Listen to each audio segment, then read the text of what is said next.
受到疫情影响，3级警戒时间是继续延长。观光产业当然是无法度做生意。不过，嘉义市政府趁这段期间替观光夜市换新的水道水管，嘛针对着传统市场降价单位的租金。有一寡店家表示讲，生意敢若剩一两成，不过也是爱忙做。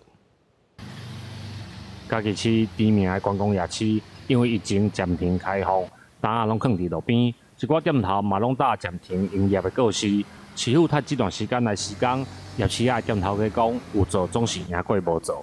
大家赶紧落柜，安全较要紧啦，就是安尼啦，嘿啊嘿啊。夜市摊贩的部分也会同步延长到7月12号，可是我们中间呢会随着中央指挥中心的最新的指令跟最新的状况来滚动调整。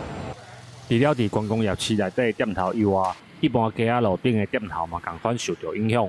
店头家讲生意真正歹做，嘛希望政府会当考虑减因的营业税。实超我上无7、8成去啊，只要剩一两成通做尔，真正做大家实体店面，大家真正艰苦。